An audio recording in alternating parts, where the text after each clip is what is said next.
Recording in progress. Okay, good morning, everybody. It's March 10th, 2022. We have Mary Nolan here to talk to us about robotic assisted radical prostatectomy. Sorry, I have to remember what RALP means. Let me swipe away some of these controls. And so I have Jamie, Sheila, Mike, Jessica. That's it. There. That is my head.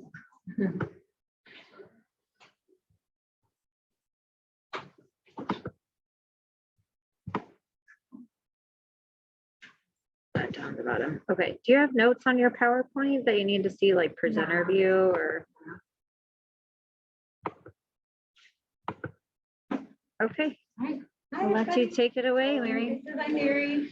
I'm one of the physician assistants with urology, and I also work with administration for density reduction projects. I for some of our Activate projects you might have heard along the way. So, but this is with our urology department. What we are trying to do is we are trying to start looking at doing our prostatectomies and discharging them the same day. So this is all about that. So to scroll down, do I just hit the arrow? Yeah. Okay. Yeah. So what we're doing is I just thought I'd do a little visual of the prostate. So there's your bladder, there's your urethra, the prostate surrounds this, they cut this out, reattach. They usually do this for prostate cancer, TURPs, and are done for prostate enlargement, but prostatectomies are usually for cancer. So gone, Foley is inserted. So our patients go through pretty extensive education before they even come in for the prostatectomy. We have two different avenues that we try to help educate our patients before they come in of what the procedure is, how it changes their life, as far as, you know, they had cancer and what kind of treatments they're going to need afterwards, and what it can do for them. Some men suffer from erectile dysfunction, or they have difficulty with urination, depending on, you know, how they recover from their surgery. So we have a prostate seminar that they are offered to go to, which the information is in there. If people want to Zoom in or listen to the prostate seminar, I gave the information for that. If they, any of our staff, anybody can do it. Yeah, anybody can do it. Like if they can call in, if you guys want to attend it, you have to have an appointment made. So just let me know and I can have Kim make an appointment. I don't know if it's recorded or not. That would be good to find out, but they can just call in. If they can't make the seminar, then they're handed that book, then they're mailed that booklet. So it really gives them a lot of education about what their prostate cancer is, what the surgery does, and how to recover after it. So what we're trying to do is a lot of hospital systems have already moved to same-day discharges for prostatectomies and trying to keep up with the times. Prostate cancer is part of a Michigan multi-state collaborative called MUSIC. You guys may or may not have heard of it. It's a study that kind of streamlines prostate cancer across multiple states. And what they do is they kind of try to study what the surgeons do, what they do in the clinic, what they do during surgery, and how we do our post-op education and care. And they try to streamline it. So whether you get your prostatectomy in Michigan or Ohio or Indiana, the care should be the same and the education should be the same. So we have pamphlets that we've handed out, that we have to hand out as well, which we can kind of go over more afterwards. So our target population of what we're trying to pick to start off the same-day prostatectomies are, they're going to try to book these as first cases of the day. So the patient gets in, has time to recover and be home at a reasonable time. We want the patients within a 100-mile radius, just in case something does happen, they can come back or not, you know, have to travel too far to come back. And then they have to have a support person. They have to have somebody there with them that can stay throughout the evening. We're not that we usually do prostate cancer on a 90-year-old man, but, you know, an elderly person going home by themselves, that's not a safe situation. And we don't want to be unsafe. We just are trying to be more efficient. So has to have somebody with them at night, and they know major comorbidities. And anesthesia was working on all their list of what this will entail. And it's like, no, you can't have congestive heart failure or brittle diabetes or severe hypertension. If anything happens during the case that would prevent them from safely being going home, of course, this is all bets are off and they stay the night. Not necessarily, yeah. So what would you look for as a complication? The biggest thing that we hear back is they have blood in their urine, they have hematuria. Yes, they will have hematuria after the surgery. As long as it looks clear and it's like a lighter red, cherry, like looks like cherry juice or pink lemonade or something like that, it's okay. And if you're giving them pyridium and they have a little bit of hematuria, it always looks so much worse than it really is. So what we want to look for is something that is not, it's slowing their urine output down. They don't have great urine output. It's really thick, dark clots, like you're looking at a bottle of ketchup or a glass of red wine. You know, then let us know that you're seeing that, but it's going to be bloody. You're going to have hematuria. Then that's okay. If we're having trouble controlling their pain, then let us know. Most of these patients actually do very well to the point where we don't even give them narcotics while they're here. So we did a big study with it a long time ago. We were used to give patients like 60 pills, like 60 oxy to go home with. And then as everything was changing and we were trying to help with the opioid epidemic, we went to an MPOP population thing where we were doing a study and they got no more than 6. They were calling the patients and they maybe used 1 or 2 pills, if that. Most of them didn't even use anything at all. So now they are narcotic free. So we really try to avoid narcotics as much as we can.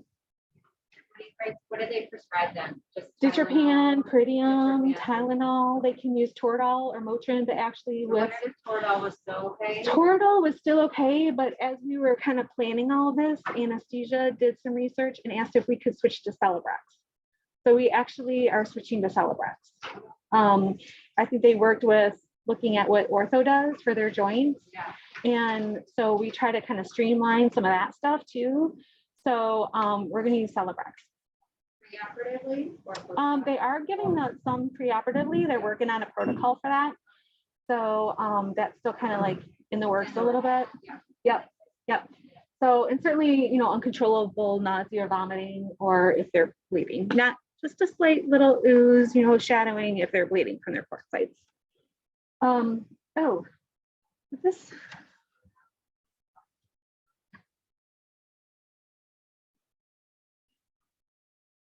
okay.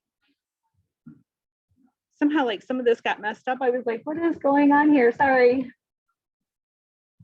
Okay, so I guess we'll just do this one. So we kind of have a little bit of a pathway of what we follow, of how we work on what's the discharge process, like from when they get out of surgery until what they can do to go home with, which I'll go through next. But this kind of gives you what labs we need to do, activity, where we're going to be at with it, what medications we can use, what drains they're going to have, and how we're going to advance their diet. So when they come out of OR, we don't need to do labs anymore. Sometimes we used to. We're not going to do labs anymore. We want to try to get these patients up and walking within that 1 hour of hitting PACU.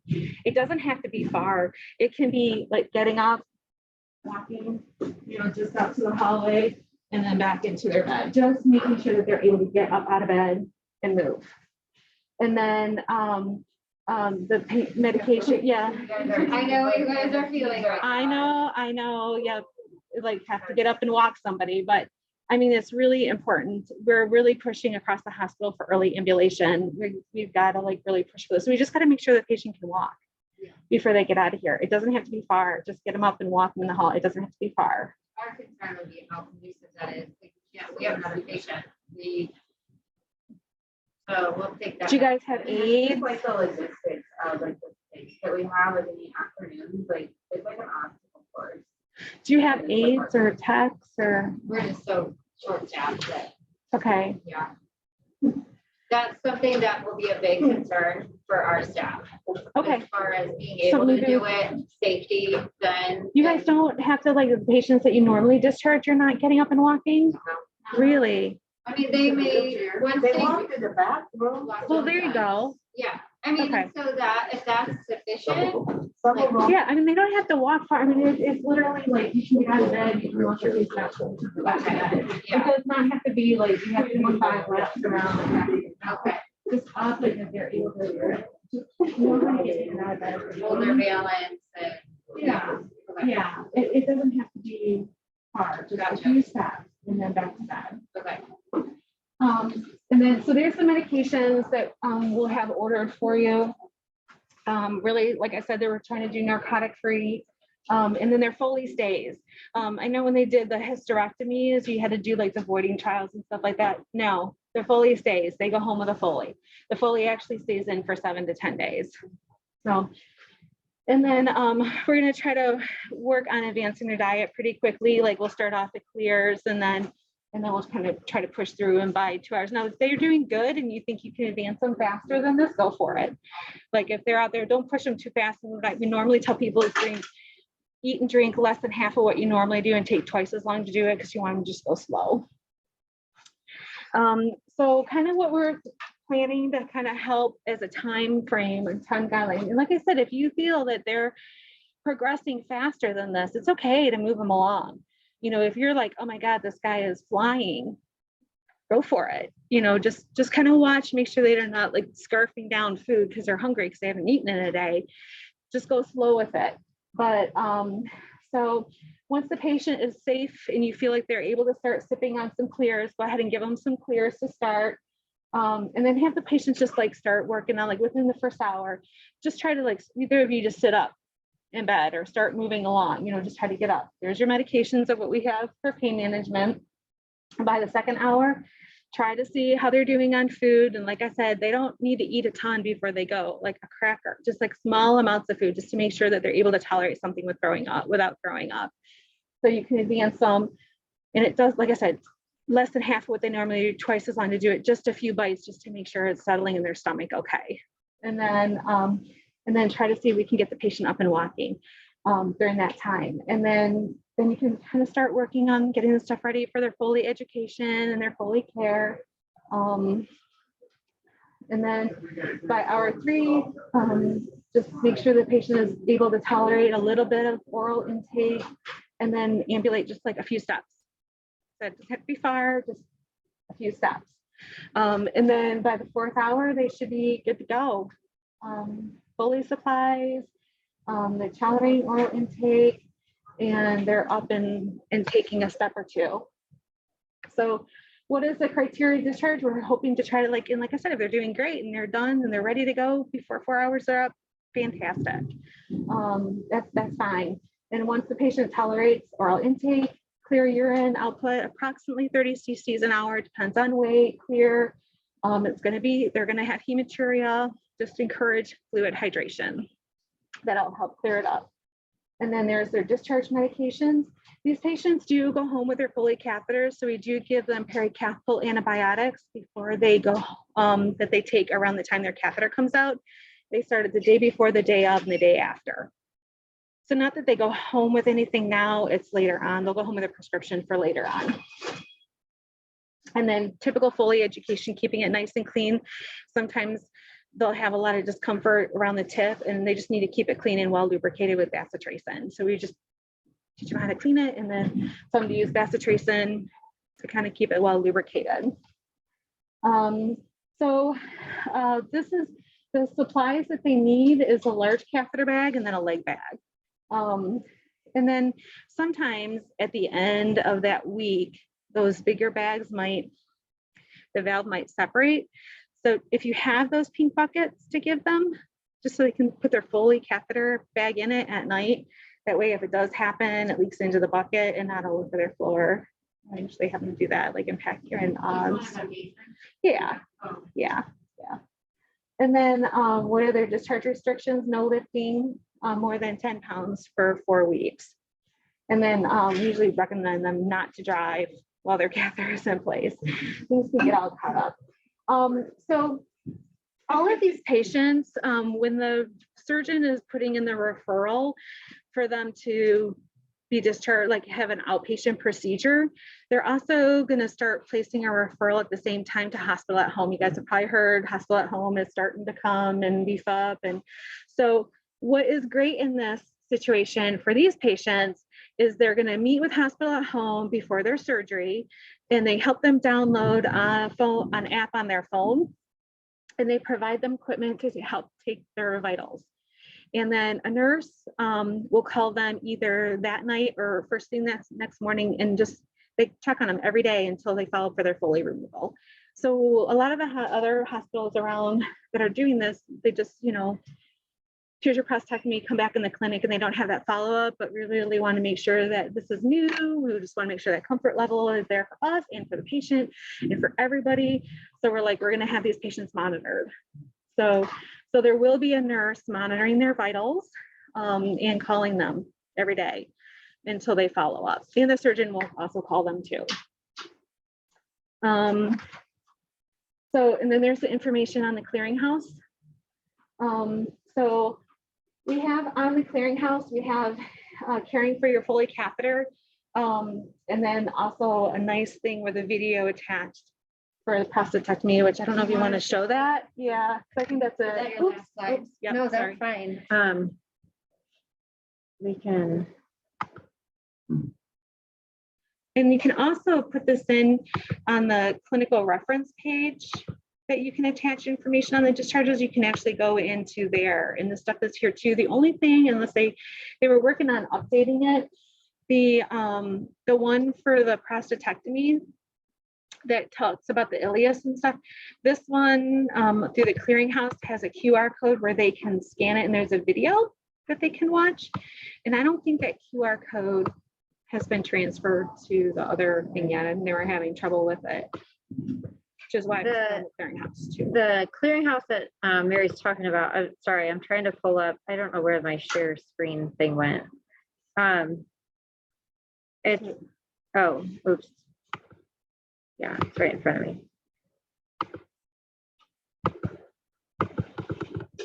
These are frozen. Yeah. But it's the same thing that you guys search for any other like discharge instructions, that where the AVS is, it's the same location. And I'm sorry. Reference. Yeah. Oh, here. This is Just type it.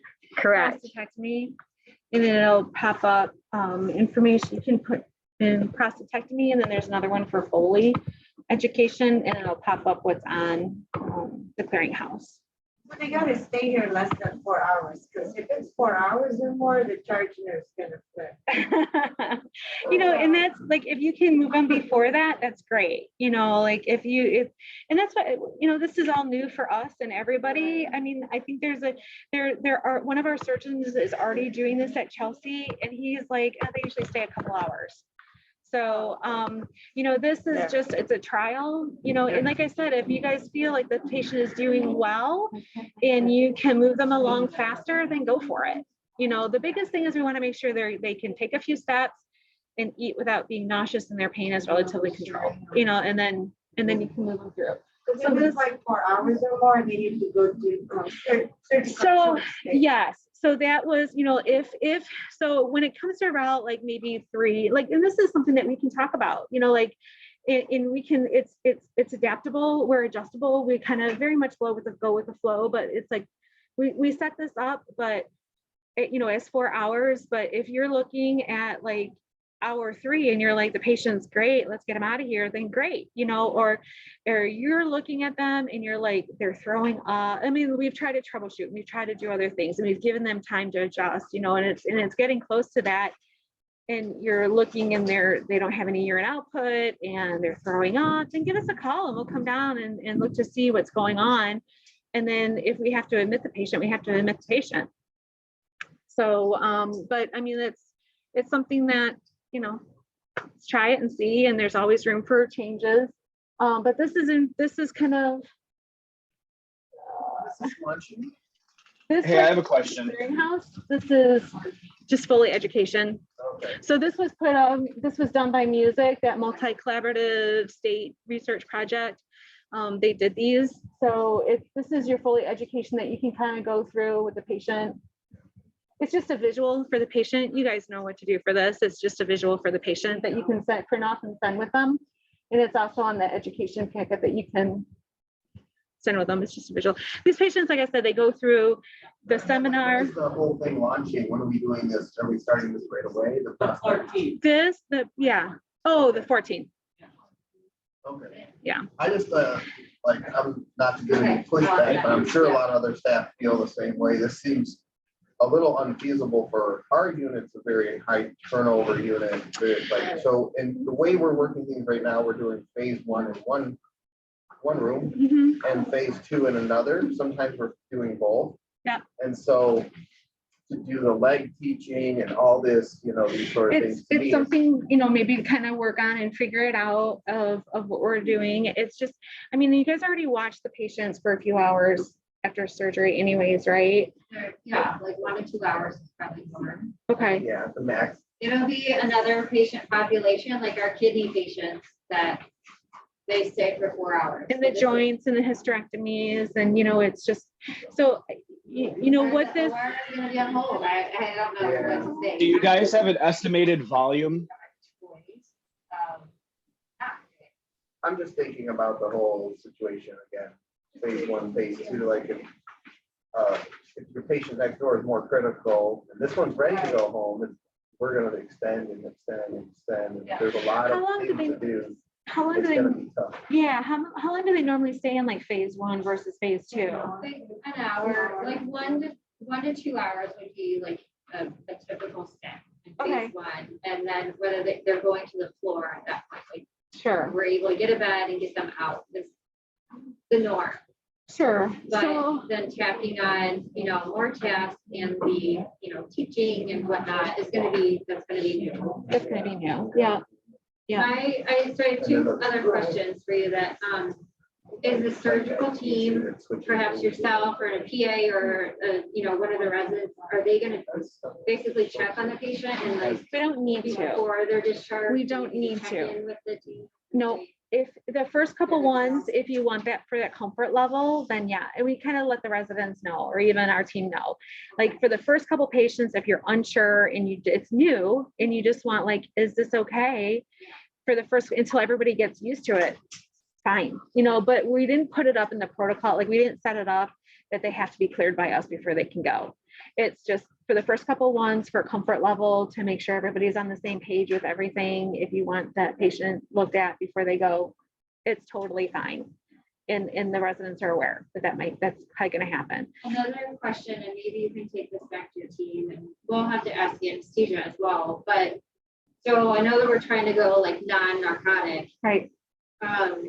And these patients don't get narcotics to begin with. So are Like we even now. eliminating our PACU order set? That would include like fentanyl, morphine? They're going to adjust it, I think. And this is what anesthesia is working on this. Okay. They get it preoperatively and intra-op, but they're not going to get, they are working on adjusting what they get in that brief post-operative period. So what that's going to look like, I'm not sure yet. The other Brian Davis is working on it. Okay, yeah, I think Ryan was on that initial meeting. Mhm. The other medication that Tim brought up, like perhaps like a B&O suppository, doing that like intra-op or whatever. So we, because we're by the rectum, so a lot of our surgeons do not want B&O suppositories in prostatectomies. A lot of the other procedures, yes, like cystectomies and stuff like that, we use those. But since this is by the rectum, we don't want, most of our surgeons are like a no-go for B&O suppositories. Yeah. So we do Peridium, and Ditropan, Yeah. and Celebrex and Tylenol. And I mean, we've been doing that for years now. Yeah. We've been narcotic free for years now. So they don't, it's not like, oh, we're doing this and not giving you narcotics. And like, we've already done that. I think our concern would be not so much the prostate incisional area itself, but like the laparoscopic sites. Those are pretty tender, especially if somebody who doesn't have a strong core or Yeah. whatever, like that's where they end up complaining of more pain. Yeah. That we're trying to control. If that's it, we can do lidocaine patches, because lidocaine patches, they can go home and get those over the counter too. So yes, they are. Yep. Yep. So the surgeons and Dr. Morgan has already learned, and they've already started teaching everybody how to do a tap block. So yes, thank you for reminding me of that. My question is, I know they go and they get this folder, do they get some Foley teaching ahead of time? It goes through the education prostate seminar. They do have a session where they just talk to them about it and show them about it, but it's there, they've gotten the education, but. Yeah. I got your question, Mike. First time that they've been aware of it. So it might not take us as long. Yeah. Sorry, there's a little side conversations going on.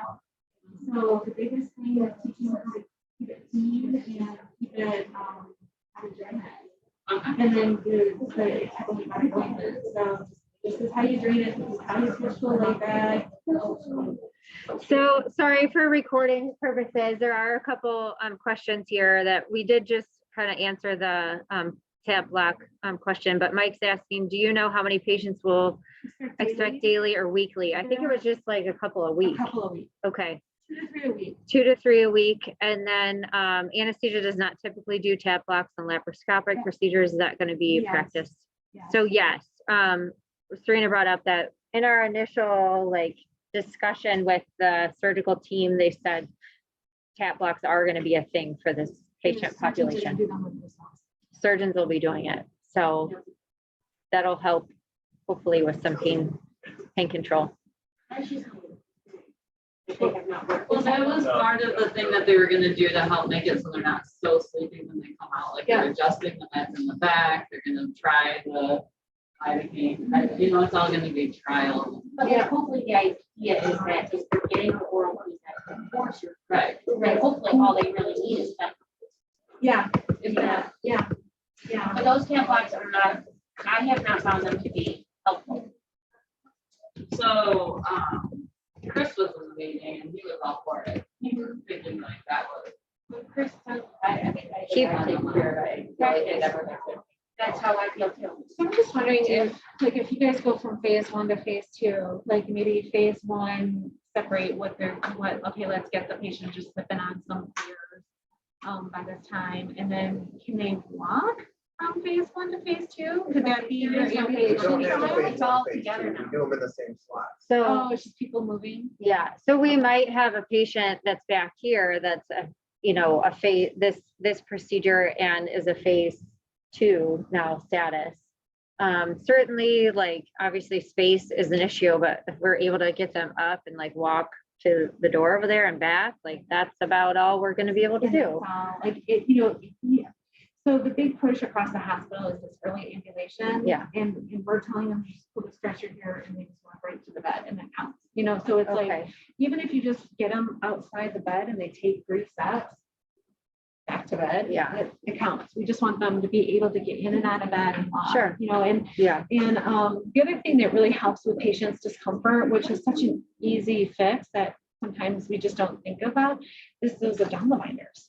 Because a lot of times what's really uncomfortable for them is because they just had muscles cut, Right. and they don't have that strength. And, so putting a binder on them really helps.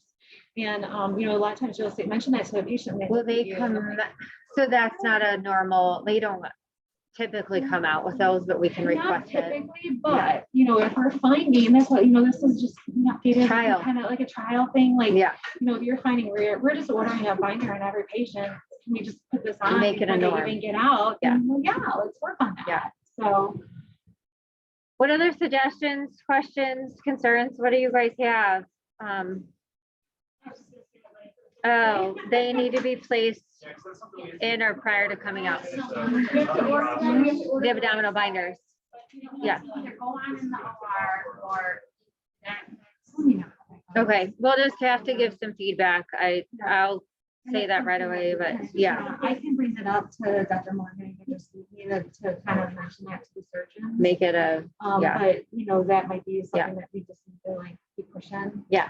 But I'm happy to relay that, like, hey, you know, one of the things to help with this, we end up usually putting it on at some point. Yeah. You know, not all of them, but a lot of, some of them absolutely hate it, but, Yeah, and they'd rather just deal with it, okay. you know, so, but yeah, I can pass that along. I mean, it's hard, it just feels like it's creating another workflow, even more, like it's just. So the hospital and in healthcare in general, there's a lot of push for this home care. Like it's going to be big. I think that we're going to see more and more surgical services go to an approach like this, where it's get them up, early discharge and out the door. And then they have these home care nurses that are virtually and or then physically checking in on them. That's like this new wave of positions that even Michigan Medicine just created. So I think that you guys are probably one of the first that we're gonna see, but more to come. Yeah, so maybe this is, you know, as it moves on, maybe it's something to look at as PACU area, because That's what you the know, suggestion, you know, maybe yeah. we need more of a 23-hour obs oh, yeah, hold you know, area. yeah, kind of like the PACU overflows and Yeah. stuff like that, because I mean, if you think about it, if we are watching the patient for 2 hours anyways, and they're gonna be done, ready to go in 3 or 4, it's a lot of resources and a lot of time for you to transfer that. You're waiting for transportation for 45 minutes to go take them to OBS. The nurse checks them in and then has to turn around and discharge them. Yeah. You know, it's like, that's not a great workflow either, because then you're transferring a patient from another area just to be admitted and discharged. You know, so it's like, it does, you know. But it does open up another slot here for another Yeah, patient when we have 100 exactly. But then they also And have then they another have time to slot. go through the discharge I and all that know. over there. But then they where we also don't have, the time to go like that. Well, You know, and then we don't know. It's just difficult. You have to I work here. I to see understand. the I understand. workflow. But then She's it not opens the- up- Yeah, no, So okay. I'll take- We're gonna attempt it the best. I we know. can, of course. Everyone.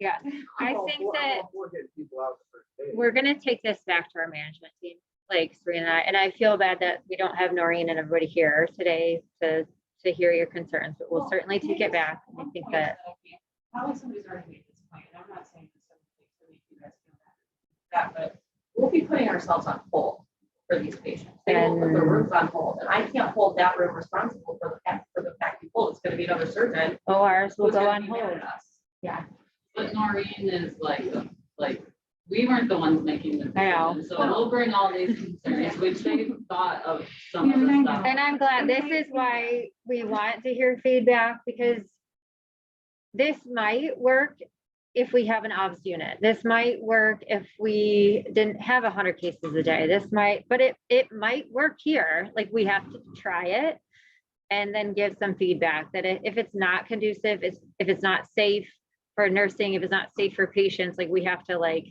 at least raise our concerns, and then we'll, And we're talking Go about from 1 or there. 2 patients a week. yeah, You it's know, not it- an it's not- everyday it's occurrence. not an It is 1 or everyday 2. thing. For sure. Yeah.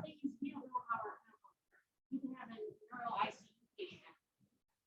The acuity is huge. And, Yeah, like, like, So, you know, they can't plan that. That's the problem. Right. yeah, That's why everybody's just a little uneasy about it. Yeah. It's, you know, it is hard, and I get it. You know, I understand that it's going to be a change in the workflow, and you're monitoring someone for a little bit longer.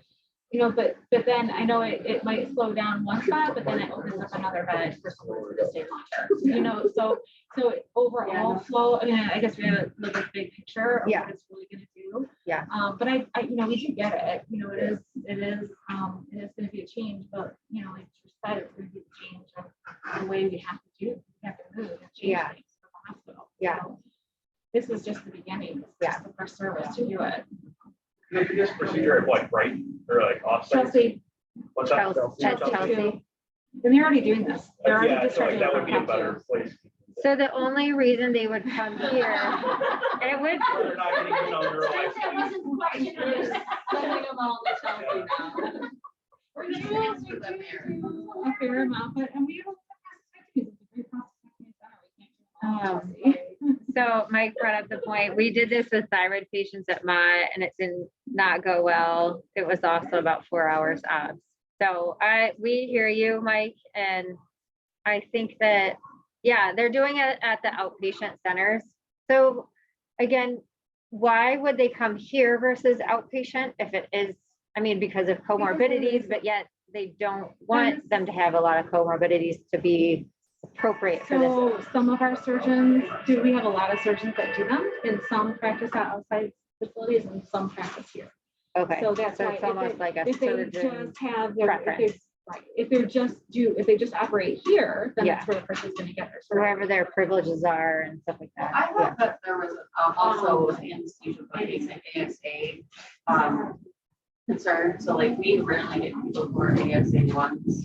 Well, we don't ever see them. Yeah, those So go our patients outside. are pretty sick, like, period. Yeah.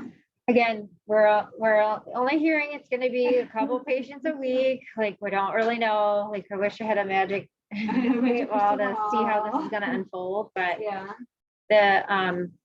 yeah, I think it'll be a little bit of trial and error, unfortunately, but the more feedback you guys can provide, the better.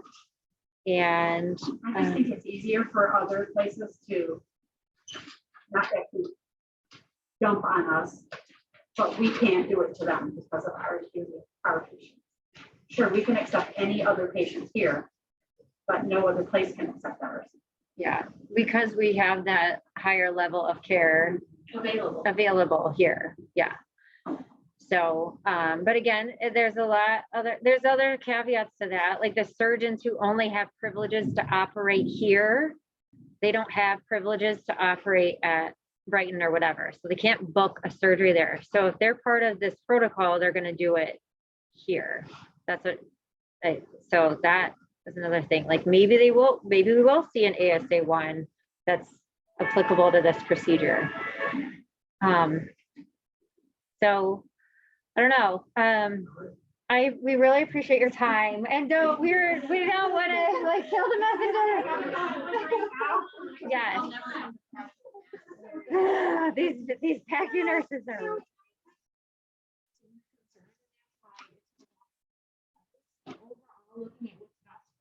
What's best for the patient, and that's what we need. Yeah. And it did come up an awful lot of what it's going to do to backups, and there's already a problem with the flow getting out of the OR. It's like that's all been in discussion, and it'll continue to be in discussion. I'm just trying to say this is what we're going to start to try. Yeah. Yeah. Really, the message of what like I said, if patients are done, like they're discharging patients from PACU within 2 hours from Chelsea. So they're really getting them out faster. It's just this is like, okay, by this time, let's try this. And if you're finding that you're like, they're ready to roll in 2 hours, great. Let us know. And then we can that's a good point to bring up. Like our kidney transplant patients, they have to stay for 4 hours because we observe them and then they get admitted. Whereas these patients, we give them a 4-hour window, but they don't have to stay the 4 hours.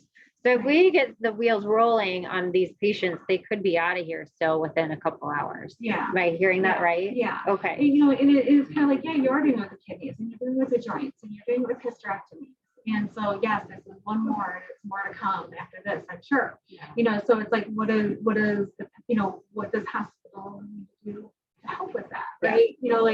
As you're keeping up those numbers, it's not for us to. The joints go to SSU. We don't keep them here. Like the same day discharge. Right. Yeah. And so maybe that will be that pathway. I don't know. Because they have to work therapy for they were doing them. I heard they were doing them. We don't do them here. Like we send them to ship. Yeah. Okay. Well, I know you have to get to another meeting. Thank you so much. We appreciate it. We'll follow up. Yep. Yeah.